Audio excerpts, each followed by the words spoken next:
On this edition of the program, Graham Platner is out. He might be by the time that you listen to this, but it's all but certain it's going to happen. How everything went down, we discuss with Kirk Bado. Andrew Gillum, remember that name, back in the news as he is in jail. Trump says Turkey can buy fighter jets. Iran is firing at more tankers in the Strait. And Europe is an unserious, poor place. A monologue that has nothing to do with the fact that the United States embarrassed itself in the World Cup. It's all coming up. The following is brought to you by Just Another Pilot.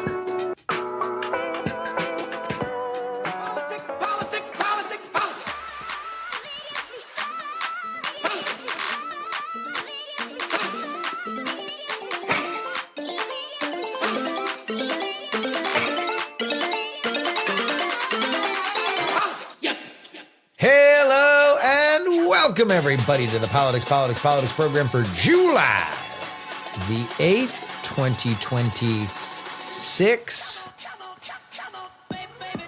About a month and a half till football season. The real football. The only football. Sad night. Sad night. You know, I got sucked in with the U.S. men's national team. They looked like the kind of team I had never seen play in the World Cup for the U.S. They were confident. They were aggressive. They had a scoring touch. None of that had ever existed in any time that I'd watched the U.S. play.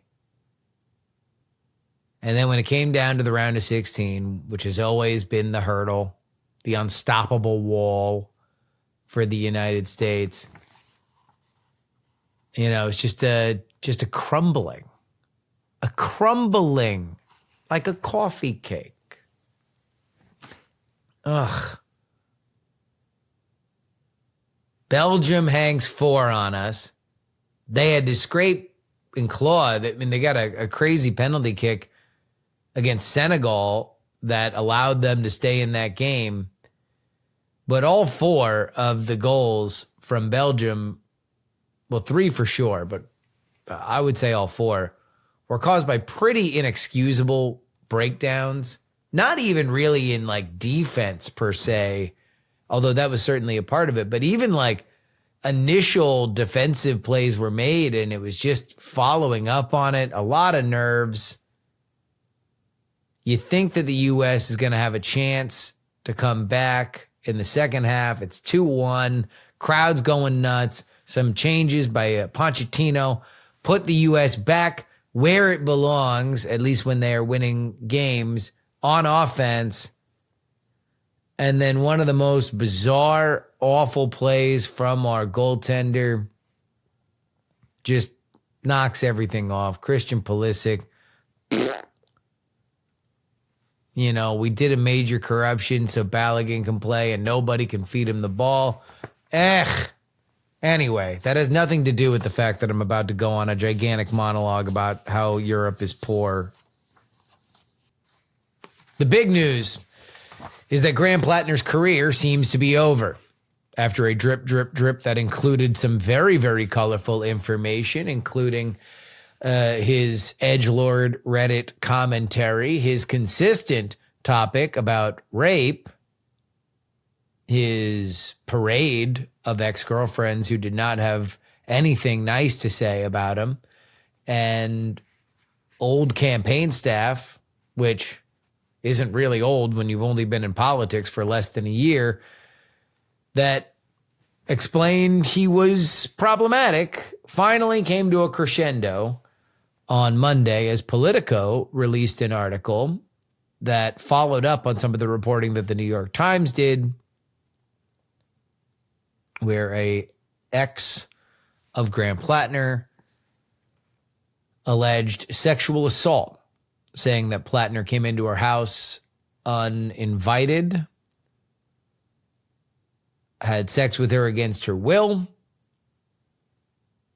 up to and including, and these are details that earmuffs, but This is politics these days for any parents listening with their children, up to and including finishing, let's say euphemistically. And now that apparently that article was enough to trigger an exodus, not just from the establishment that had long been clamoring for Platner to step off the stage, but the progressive base. He lost Hassan Piker. He lost Ro Khanna, who had stepped up to support Platner after the initial New York Times article. And now, as I am recording this, Bernie Sanders on Twitter with the following: I have spoken to Graham Platner about the best path forward for Maine in light of these very serious allegations. I have recommended that he step aside. We're going to talk more about this with Kirk Bado. In fact, you want to know what? Let's just go to that interview right now. Before we start this interview, I got to put this tag in here because something that we talk about is Mitch McConnell and Mitch McConnell's health, and there is an update on that, and I want you to have it before you hear our discussion, which I do think largely still stands up. This is Scott Jennings, a former staffer for Mitch McConnell. He is now a star on CNN, playing the role of the Republican. He writes the following: I just spoke to my old friend Mitch McConnell this morning, the senior senator from Kentucky. He's still recovering in the hospital. We talked for just shy of 20 minutes about Iran, Ukraine, the unfolding situation in Maine, my visit to the Teddy Roosevelt Presidential Library, and even a little bit of Senate history. I told him we want to see him back at work as soon as possible. It is interesting that it was Scott Jennings that got the call, not John Thune. I don't think that Scott Jennings is a liar, but I do think that this will involve more questions unless Mitch McConnell makes more calls. So that is your update as we are recording. Let's go ahead and get to Kirk Bado.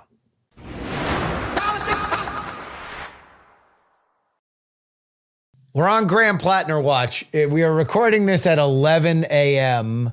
July 7th here, and that's when this episode will come out. We will find out whether or not Graham Platner does drop out, but we're going to do his eulogy right now anyway. Kirk Bado, hotline editor, National Journal. Welcome. You're on the shore. I'm on the shore right now, the Jersey Shore. I've been here for 4th of July weekend. Was actually getting ready to head out later today, but Platner calls and I must answer.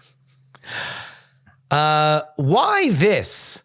Why is this story, this Politico story of as she described it in a CNN interview subsequently, a situationship where Graham Platner comes into her home, according to her, has sex with her against her will, and then falls asleep in her bed. But why is this the story that ends Graham Platner and not everything that led up to it? I think it's a confluation of everything that's led up to it and also the timing of this story. And let's just say the allegations here are very serious and incredibly, incredibly concerning.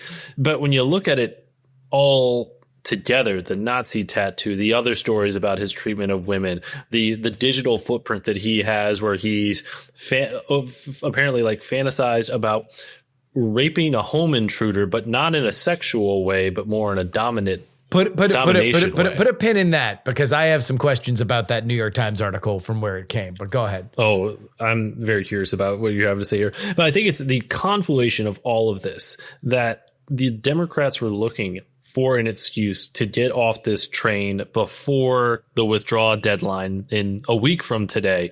And this was finally the straw that broke them here. The Democrats gave him a few hours after the story broke to make the decision on his own.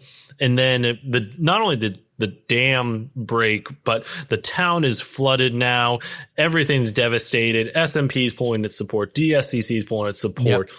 No endorsements. Right. The newsy thing now is anyone who is standing with him. That's why we're also on Bernie Sanders watch to see what he's going to do here. This was a a powder keg waiting to explode here to really mix metaphors. And that's why this is so potent. And that's why you're seeing the hammer come down so quickly. So this is a straw that broke the camel's back situation. This is the accumulation, because what is different here is that it's not just the, Chuck Schumer's that probably would have thrown him into the ocean the second that he saw him lap upon the shore and tried to with funding Janet Mills. Mm-hmm. But it was the progressives. I mean, Hassan Piker withdrew his endorsement from Graham Platner yesterday. That's what kind of surprised me, that they all pulled out at the same time. Yeah. And again, I think it was reading the writing on the wall that not only, again, this guy had plenty of red flags throughout this entire saga. It's not like this is coming out of the blue anywhere, but I think it all mounted together. And also the reality that this guy's just unelectable too. He cannot win in November with all this baggage. He is denying these allegations, but the specter of all of this hanging over him, again, the Nazi tattoo, the Reddit comments, the fact that this was just 5 years ago too. It's not like he can say that this is somewhere from his distant past. It was a misunderstanding. I've grown past it. I mean, this was in the Biden administration, for God's sake. There's nothing there. It was just you just could not hold on anymore. And Republicans were going to make this painful. They were going to put this everywhere. And there's just no way that they were going to win this race with Platner on the ticket. Republicans they were desperate to keep him in. They wanted to make sure that he made it past whatever filing deadline, because to hear Republican operatives tell it, they had more. This wasn't even the stuff that they were saving. This wasn't even the rare vintage stuff. This was stuff that had been out there before, which brings me to my questions about the New York Times article, because the woman. Yeah, walk me through that, because you and I have been talking about this offline here. When you put together a lot of the conversation around that New York Times article, which largely focused on a woman that Platner dated longer ago when he was a bartender at the Tune-In, and he had all these issues, and he was physical and manhandled her and all the stuff that was in that New York Times article. Troubling enough that it rattled some support, but was not enough to knock him out of the race. The New York Times specifically said that they had talked to many former girlfriends. And the main source of the New York Times article, as it was written, said she felt betrayed by the Times coverage because she was united with like 6 other women, and they all told each other the stories that they had. They were similar in many respects, but she says she was not the worst one. There were worse stories that were not run by the New York Times. Now you have this Politico article, and the Politico article is one of the women that was talked to for the Times and says, all right, I was upset that the article did not mention any of the things that I had told them, including this story that is now got him out of the race. We know that the Platner campaign put a very aggressive affront toward the Times as to what they could and could not legally cover, and made challenges there. But, and you know how this works, if you have an article that is kind of fully formed and then you have to start stripping things out, an anecdote where Grant Platner says, I would rape a home intruder in the story that ran feels like, oh, this is a creepy guy who talks about rape a lot.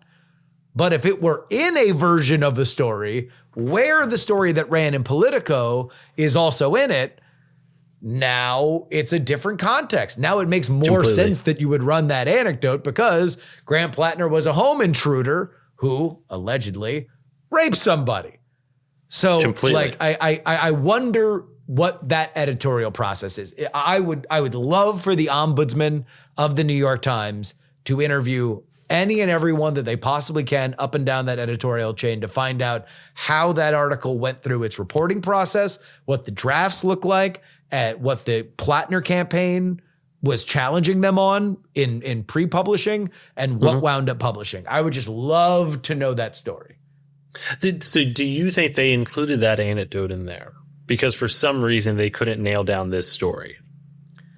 That it was gesturing towards that. So my guess would be that ultimately they decided that they did not have the proof that they needed to claim rape in a way that Politico felt that they did, who ultimately ran this story. They felt that they had enough. And the only reason they got that evidence too was because of the response to the New York Times reporting, where the woman who was the centerpiece of the Politico story felt like she had to come forward because of the reaction to the Times story. She was willing to put her name on the story this time, and she was willing to do a rollout for it with another organization that facilitated this and, matched her with the Politico writer and, put her on CNN. So, I don't know whether or not it was because the reaction to the Times story. I don't know that's what I would like to know. I would like to know what the Times had, what of the things that Politico had, because if the Times had the story, the Facebook messages, and the warning text and everything, the contemporaneous text messages. If they had all that, but she didn't want to put her name on it, and you have all these other people that are saying the same thing, I don't know. I mean, I can see it's a very heated discussion inside the newsroom as to whether or not you run it, and that maybe that is enough that when the Platner campaign comes in guns blazing and threatening to sue you, that you have to think twice about it. But it was enough that Politico ran with it. I mean, I guess if it was only the question of you got to have your name on the record, then that's up to her. That's up to the source. But she put it on now, and now he's out of the race.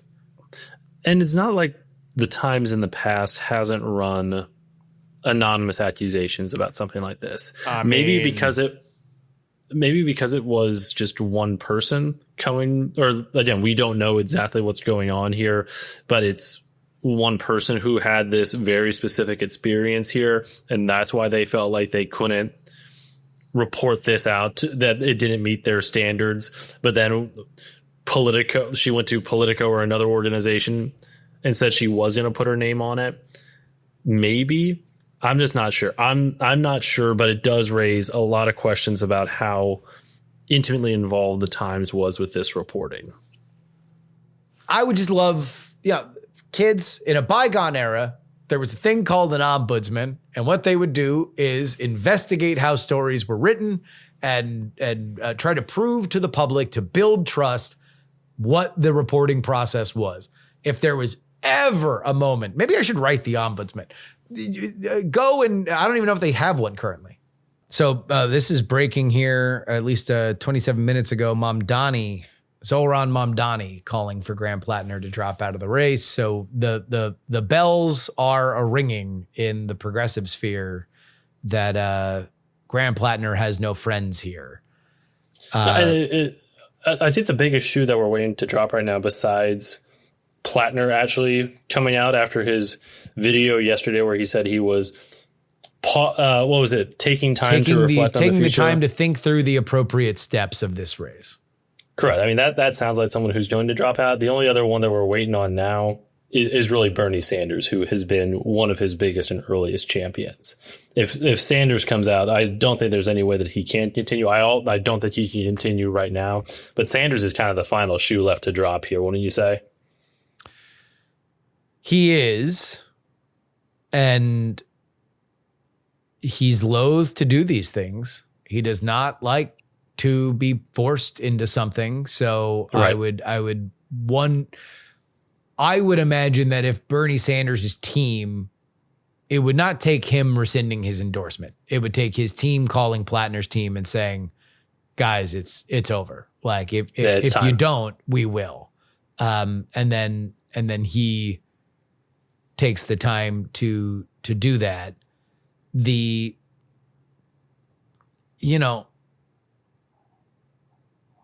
I don't know. This feels to me, there were a lot of stuff that was going on Twitter yesterday that when Platner started taking events off his schedule. You kind of got the sense that there was something else that was going to drop, which usually means that phone calls are being made by reporters to get comment and fact check certain things. And so that's how word gets out that a story is going to come down the pike very soon. Right. There was a lot of rumors as to what it was. And like, not from Republicans, from like progressive people who were saying, here's what the NRSC has, and they are going to use everything.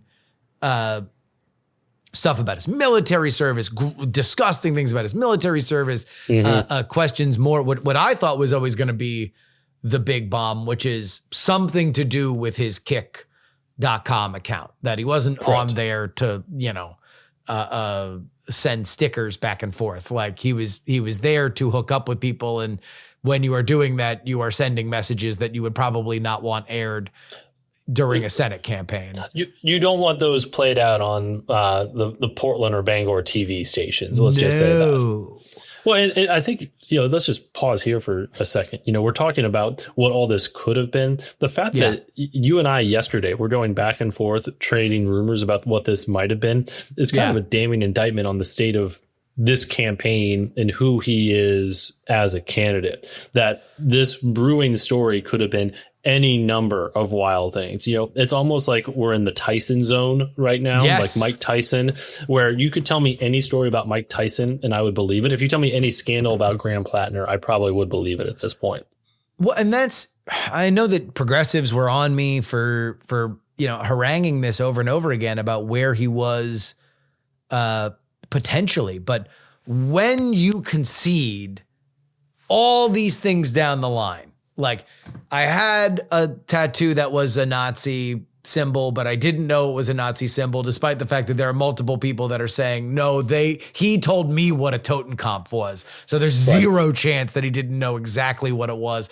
Also, I have published Reddit comments where I know the vintage of every epaulette and hat from World War II, which makes it very questionable. And I was defending servicemen with SS tattoos. But I still didn't know what this was. I didn't know what this was. But I had no idea what this was. And then you have, okay, so he's a serial philanderer. Okay, so he has cheated on almost everybody that he's ever been with. Okay, so his wife was telling his campaign director that, that there was problems. Also, he's had multiple people from his staff, as soon as they get close enough to the center of the campaign, run out the door like they saw a ghost. Bad signs, bad signs, bad signs. And it's not to say that you can either believe or not believe anything, right? And there's, even in situations like this, I'm not going to begrudge anybody for skepticism. I have my own opinions, and they are that he's got a real problem here. But at the end of the day, the believability factor is now as wide as the Atlantic Ocean that he claims to farm oysters from. Like this is a big problem, because like the rumors that we were going back and forth with, if you were just to say it about a random senator, you'd be like, oh, geez, that seems out of nowhere. Somebody probably would have figured that out. But it's like with him, it's like, maybe, probably. How are you going to prove it's not true?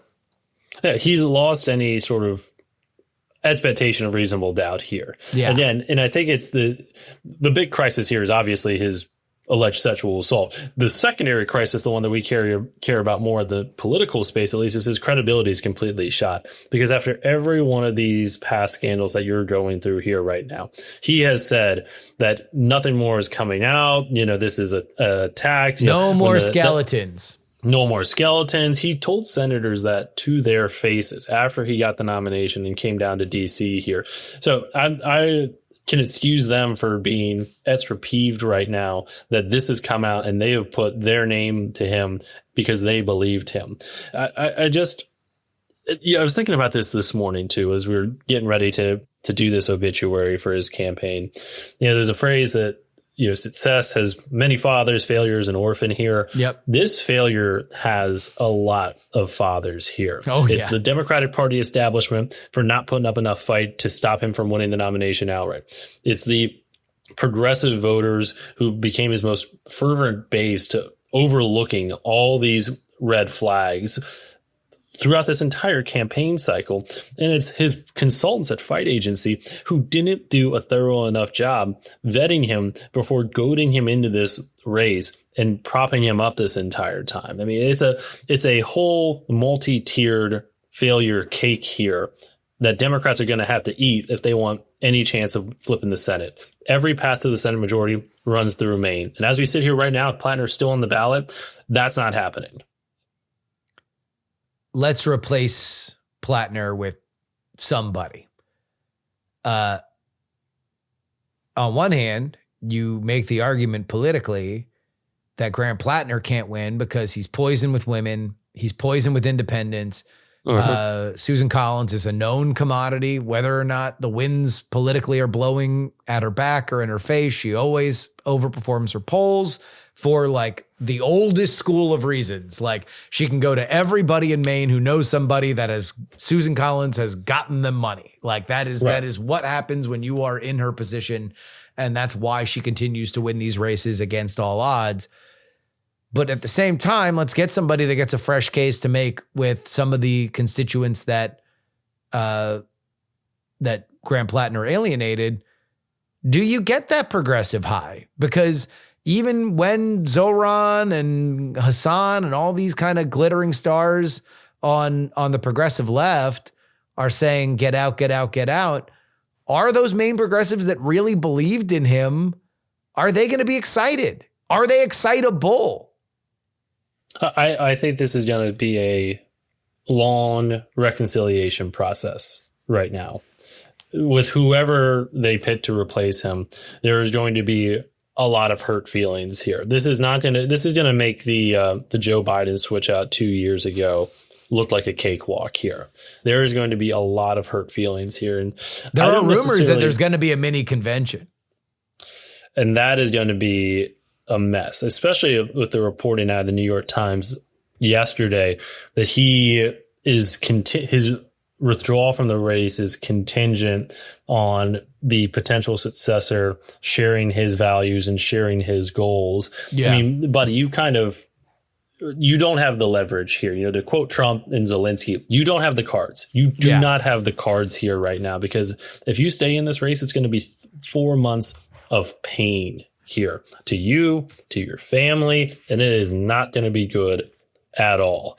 I think that the best thing Democrats could do right now is just get the cleanest, most generic Democrat possible here. No, whoever it is probably not going to excite the base the same way that Graham Platner did. But in Maine, a state that Trump has never carried, a state where the average population is about 50 years old, the oldest in the United States. What you need right now, and Susan Collins' fave unfaves are the worst in her decades-long career in Congress. You need the most milquetoast Democrat possible if you want to win here. If you want to risk another progressive firebrand here, go right ahead. It's going to piss off people in the party. It's going to piss off people online. But you got to be thinking about Maine right now if you're the state Democratic Party, and you got to think about winning. Oh, man. Where are we at on this Mitch McConnell story? How do we even talk about this Mitch McConnell story? This is not a funny story, obviously, but I have been enjoying all the memes that are just like the Democratic Party burning to the ground. Meanwhile, the Mitch McConnell subplot is like SpongeBob lost in the file cabinets. Yeah. It's been about 3 weeks since paramedics responded to his DC home and performed CPR on him when he was reportedly unresponsive.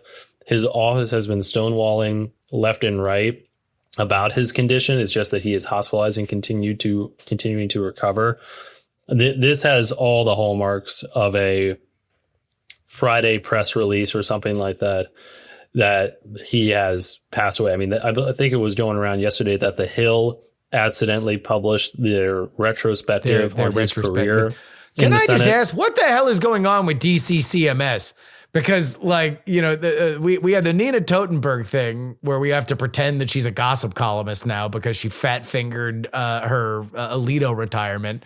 And then we have this Hill thing where they published their Mitch McConnell died in remembrance story. Like, can we, is this like an AI thing? Has somebody got a misconfigured MCP?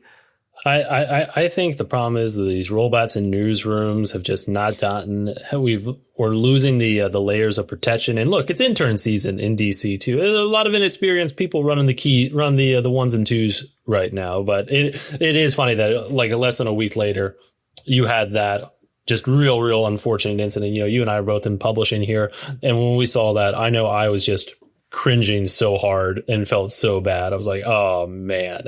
That sucks so much. Yeah. Yeah. Where are you at on the McConnell story? I understand it. I am torn because on one hand, I believe that there should be a ferocious press that is reporting everything that is possibly able to be known about public servants. I do think that while there is an understandable line for the staff to protect the privacy of their principal and their family and everybody that is connected to it, I get them doing what they're doing. I just don't. I know that this is a time when press and politicians should be adversarial, and I understand the desire to do it, while I also have the humanity to know that, like, hey, look, if this guy's dying, he's got family and friends and everything, and it's tough. At the same time, I do kind of feel like, and I said this about Keene, I don't need every bit of information.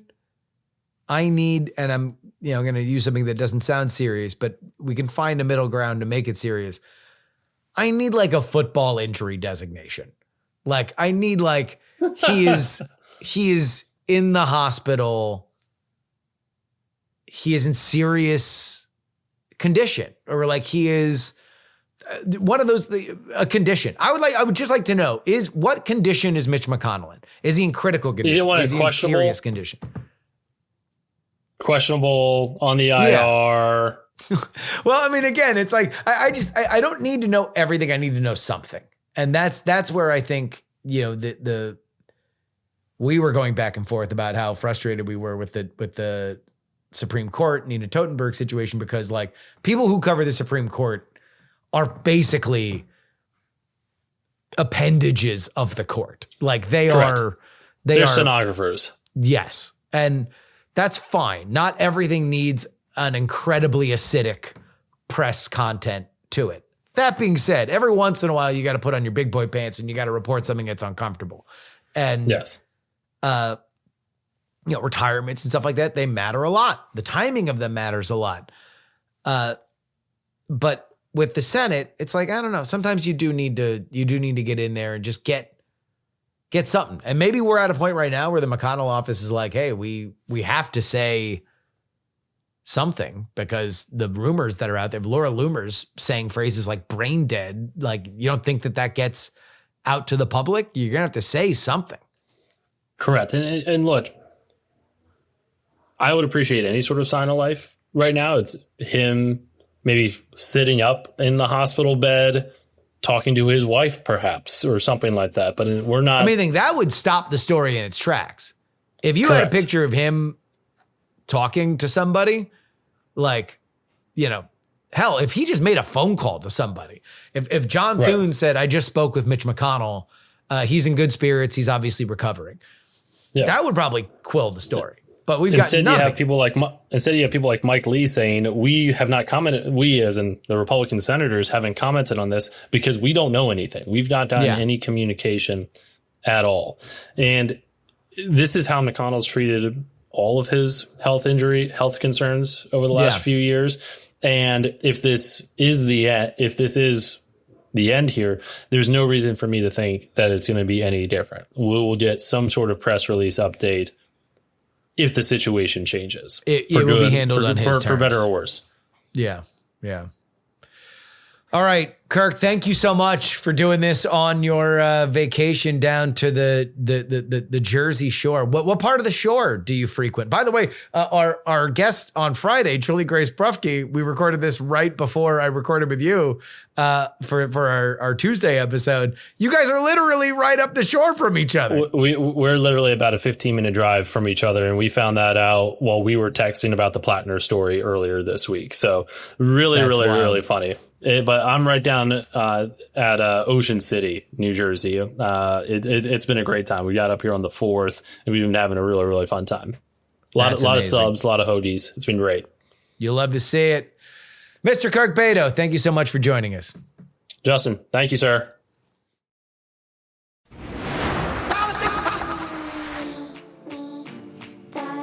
This is your update, brought to you by TakePoliticsSeriously.com. It's where you need to go if you want to get 2 bonus episodes of this show, including one that's probably going to include Graham Platner dropping out. Portions of the next episodes of this week will take place in Vegas.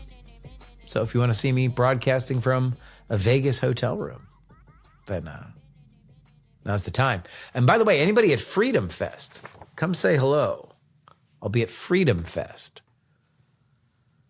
Let's get into some stories that we didn't have a chance to touch on. Former Tallahassee Mayor Andrew Gillum arrested in Daphne, Alabama on July 2nd, according to Baldwin County Sheriff's Office. He was booked on charges including possession of dangerous drugs, drug paraphernalia, and a second-degree marijuana possession, and then released on July 3rd. Gillum, the 2018 Democratic nominee for Florida governor, previously faced federal campaign fraud charges in 2022. He was acquitted of lying to the FBI in 2023, and the remaining charges were dropped. He served as Tallahassee's mayor from 2014 to 2018, and after losing to the eventual governor, Ron DeSantis, in 2018, he was a suspect in a colorful Miami case involving a male escort. Google that one. If you want to laugh, Honey Hammock sends his regards. You know, a cautionary tale, Andrew Gillum, somebody that was on the rise in politics, obviously came extraordinarily close to altering the trajectory of Florida history. Ron DeSantis has proven to be a very impactful governor in the Sunshine State. He has that really embarrassing dust up in Miami that reveals some uncomfortable personal details about his sexual fluidity. And, you know, you look at the Democratic bench in the Trump era, and it's interesting to see the litany of people that you thought would be major players in the middle of Trump 1. Remember that 2018 class was looked at as star. Beto O'Rourke, Andrew Gillum, Stacey Abrams, Texas, Georgia, Florida. These ain't red states. They're purple states. And in some cases, you can turn them blue. And these 3 were going to be the reasons why. Well, Stacey Abrams, failure to launch twice. Beto O'Rourke, failure to launch twice. Andrew Gillum didn't even get a second bite of the apple. Now, the people that have come up since then, you know, John Ossoff had a little cup of coffee at the beginning of the Trump administration, but now he looks very strong. So you got to look at who has succeeded in this environment if you want to be able to chart something forward. Gillum's not that guy, but I didn't put this first so I could tell everybody a cautionary tale about Andrew Gillum. I'm here to talk to Florida men and women, and Florida men and women only. All right? Because I don't believe, and I don't know any details about this case, but I am only basing it on things that I have heard and where he was booked. Because the Baldwin County Sheriff's Office in Daphne, Alabama, happens to sit on Interstate 10. If you are driving from Florida to New Orleans And I don't know if Andrew Gillum had plans to go party in New Orleans. But if you are doing that, when you exit the Florida Panhandle, before you get to Louisiana, you drive through Alabama. And in that short stretch, I have been told that anybody with a Florida license plate is going to get pulled over. So if you are driving that, you better make sure your car is squeaky clean. Why? I'll tell you why. Because back in the Oxycontin days, when Florida was famous for pill mills, this is, pain management clinics, they called them back in the day. They had celebrity sponsors. One of the first time that I remember seeing Pitbull in an advertisement. Now he's Mr. Worldwide. Now he does the World Cup, Dale, Budweiser. Like he's Mr. International, right? He's a very safe brand investment. First time I ever seen that man on a billboard was for a pill mill, a pain management clinic. Started from the bottom. But when that was the case, it was very easy to get scripts. It was very easy to get pills in Florida. You would basically just walk into a place and say, oh, my ear hurts. And they'd be like, awesome, here's a bunch of off-brand Oxycontin. So it was being sold. It was being acquired in Florida and then sold throughout the South. And Alabama found that it was very easy to bust people that had illegal amounts of pills on them if they stopped them coming out of Florida. That's why anybody with a Florida license plate still to this day winds up getting pulled over. Now, I heard this story from a friend of a friend. And the story he told was, well, it was New Year's Eve. I was in New Orleans and then I'm driving back down to South Florida. I get popped in Alabama. And as it turns out, we had not exhausted our sniffable party favors. All right. The scratch and sniff, the gear, the fine china. Norway and England are about to play in the World Cup in Miami. And as the great Stu Gatz recently said on Twitter, it's appropriate because only South Florida can handle that level of white. But he still had a little bit of it on him. Driving back through Alabama, guess what happens? The man gets popped, gets arrested, goes to jail. He has a pending case. Now, this is where the story gets nuts and goes outside of Florida. He has a lawyer, hires a lawyer in Alabama, and the lawyer eventually tells him, look, your case is dismissed. And he's like, okay, cool. Spends a couple $100. They file whatever motions. They agree to something. He says, okay, the case is dismissed. Awesome. One day, and I talked to this man when he was living in Oakland. He gets a parking ticket. And the cop who gives him the parking ticket is like, and it was one of them that wasn't like a just leave it on the window. It was like an actual city parking ticket. So you were going to get like whatever. He sees the cop and he's like, oh, I'll move it. And she's like, well, I have to give it to you because I started writing it. But they start BSing and she's like, okay, well, just let me see. We can take care of some of this now. Let me see your license. She runs the guy's license. And he's like, ooh. Do you know that you are a fugitive of the law in Alabama for a drug charge? And he was like, no, I was told that case was dismissed. Turns out, lawyer got it wrong. Now, obviously, this is this guy's story, but the real meat of his story, though, is learning how do you get from Oakland, California, to let's just say for argument, Daphne, Alabama, when you are caught in a situation like that. And as it turns out, there is a network of prison buses. But it doesn't just, it's not like an Uber.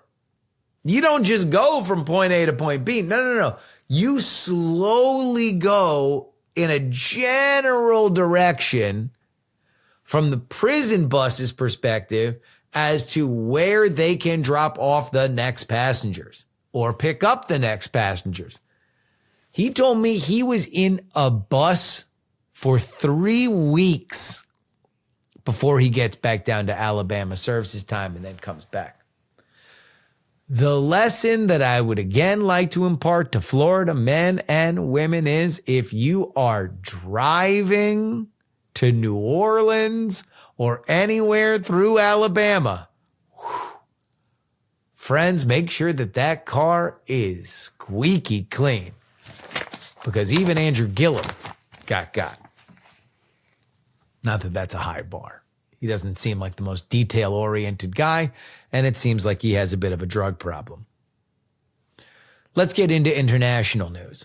Donald Trump is facing pushback over a possible reversal that would let Turkey rejoin the F-35 fighter jet program ahead of the NATO summit in Turkey. Critics, including Republicans, Democrats, and Israel, argue Turkey should remain barred, but it's because it still holds Russia's S-400 air defense system, which Congress cited when blocking F-35s. Benjamin Netanyahu, Prime Minister of Israel, warned that the sale could upset Middle East military balance and compromise Israeli air sovereignty. Lawmakers also object to recent U.S. approvals involving Turkish fighter jet engines. Supporters of engagement argue that blocking sales simply just push Turkey closer to Russia or China for military technology. That's clearly the White House's perspective, is that they are not beholden to any old order. They are looking at realpolitik. Who are we bringing into our sphere, and who are we deliberately alienating? Donald Trump wants a compliant Turkey because a compliant Turkey brings him closer to isolating and boxing out Iran. Turkey is an important player there. Now, Israel does not want Turkey to be an important player for many different reasons. Number one, they don't exactly have a friendly relationship. They are not active enemies in the way that Iran and Israel are enemies. But, if you believe the more maximalists within the Israeli Knesset, Turkey is an active danger that needs to be put down.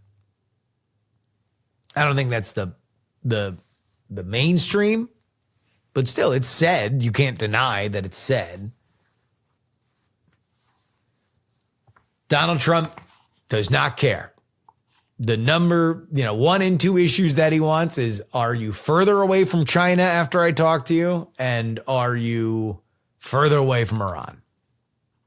Everything else he will take as a secondary consequence. The critics will say the secondary consequences are going to make this entire situation worse. But here we are. Finally, Iran's military reportedly attacked 3 commercial ships in the Strait of Hormuz within 24 hours, according to U.S. officials. 2 missiles were fired Monday night at vessels transiting the strait. The IRGC allegedly struck a 3rd ship Tuesday morning. The incidents threaten the recent United States-Iran memorandum in which Tehran agreed to halt attacks in the key shipping lane. One tanker near Oman was hit with an unknown projectile and caught fire. Another vessel was also struck, with both suffering major damage but no casualties. Axios reports that the U.S. is likely to retaliate against Iranian targets. And, this is the kind of stuff that makes you believe that he will, Donald Trump will escalate with Iran, that there will be a further attack. That being said, it seems like this is, this is the first attack that we have seen that's happened during trading days. This has happened over the weekends before. There was the joke that the Iran war is only a Saturday to Sunday operation. But the IRGC is serious about the idea that there will be a toll that goes in and out of the Strait of Hormuz. I'd be curious to see what the price of oil does going forward. But we're going to get retaliation. That's for sure. And that's your update. TakePoliticsSeriously.com, where you need to go if you want to get 2 bonus episodes of this show. Thank you to everybody who's done it. And now I want to talk a little crap about Europe.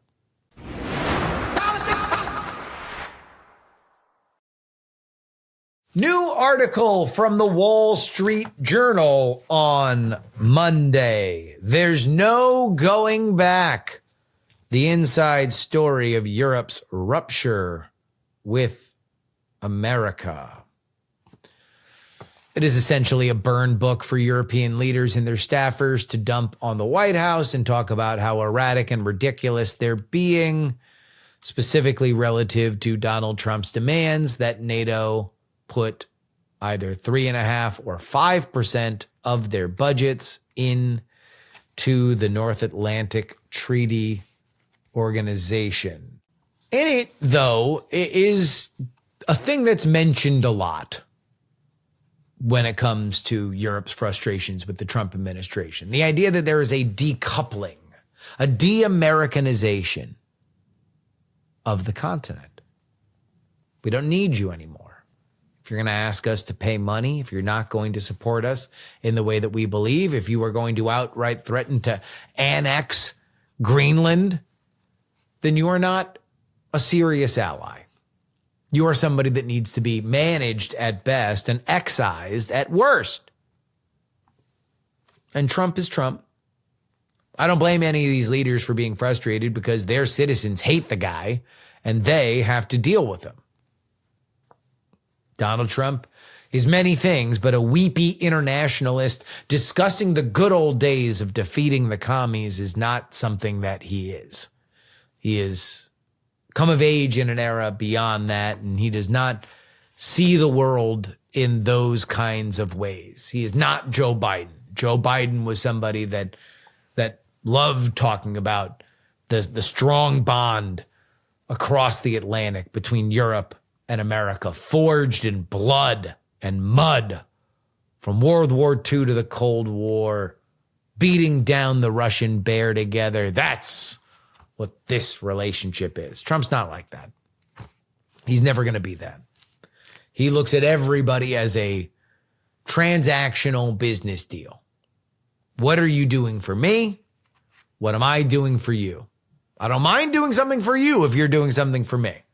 And he views Europe as one of the more one-sided of our relationships. That there's too much good feelings that are moving things along. That being said, for all that's mentioned in this article, I have a hard time taking Europe seriously. I read now. American allies have begun pushing the gas pedal on an unprecedented experiment in de-Americanization. Authorities from France to the Netherlands are quietly removing American tech from their systems, adopting European open source software, and urging civil servants to no longer use Microsoft Teams or Office. Belatedly, they are spending hundreds of billions of dollars to try to boost Europe's own private space firms, AI companies, and data centers to avoid leaning on U.S. juggernauts. Good luck. If you were able to develop your own economy, you wouldn't be in this situation. There are plenty of European minds that could move the future of all work in artificial intelligence forward. The biggest brain at OpenAI right now is Polish. Google's is British. Do you think that they necessarily wanted to move to America? If they could get the same situation in Europe, somewhere within the Eurozone? No. They probably would have done it there, but they can't. Why? Investment is too hard, regulation is too hard, and they don't have a workforce that's going to push in the same level that they do in Silicon Valley. And so They get on planes and they move to San Jose, of all places. Well, in AI, it's more San Francisco. There is currently a push that will likely fail that simply allows European companies to incorporate in all of Europe, meaning that you wouldn't have to deal with a million different fiefdoms, all of which are going to have their own regulatory structure and all of which are going to have their own tax base, which creates another layer of bureaucracy that you're going to have to build on top of. Europe's problem is that they have a gigantic social safety net and they can't grow their way out of it. That leaves them more vulnerable to inflationary spikes. Another part of this article is that Europe's mad that Donald Trump started a war in Iran because the fuel shortages hit them harder than they even do here in America. Why? Because their growth isn't growing and their inflation spikes are higher. Let's take some numbers here. The big inflationary spike after COVID. U.S. headline inflation peaked at 9.1%. Yeesh, yeesh, yeesh. That was June 2022. That was the year-over-year stat there. Euro area inflation peaked at 10.6 in October of 2022, which meant that the inflationary spike was spiking longer and higher. But that's just what happens when there's a supply chain constraint. Let's take a look at growth, because this is the damning stat. And this is what, if they really want to be serious, you want to decouple? Well, then you got to start paying your own bills, sweet cheeks. Look at this. U.S. real GDP grew 15.2% from Q4 2019 to Q1 2026. So pre-COVID to now into the modern day, 15.2%. Euro area real GDP grew 6.4%. How about right now? U.S. real GDP is up 2.7% year over year in Q1 2026. It's a pretty hot number. Euro area GDP up 0.3. 0.3. Stagnant. This is all the while that they have more promises to their citizens that they need to figure out a way to make good on. And they have more of a regulatory burden. One of the biggest things that you would need to do if you wanted to de-Americanize, if you wanted to remove a little bit of yourself from NATO, is make your own nuclear weapons. Well, right now, guy, you can't build nuclear power plants in Germany. Good luck on that. Quite simply, Europe is not a serious place. I also wonder how many of the leaders that are quoted in there are even going to be around in 2028. They're all talking about, oh, is J.D. Vance going to be better than Donald Trump? Yeah, there's a pretty good shot that in 2028, President Vance is going to meet a NATO organization where Nigel Farage and Marine Le Pen are involved. And Giorgia Meloni is now the elder stateswoman.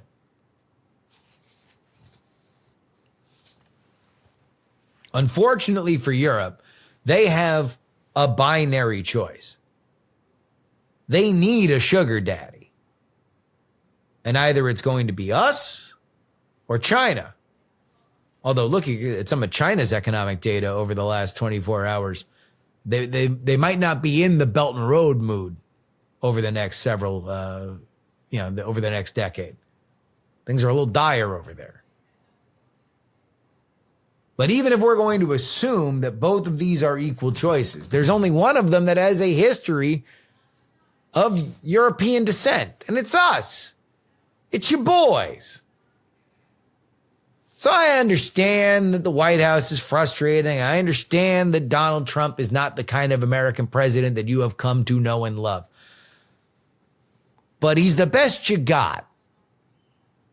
And the alternative is either unrealistic or worse. Mark Rutte, who's the head of NATO, has a great quote in this article saying that what I just said, there's no great alternative to America. And so you have to go with the deal the Americans give you. Ending it with this. To those who have visions, I say, go to the doctor.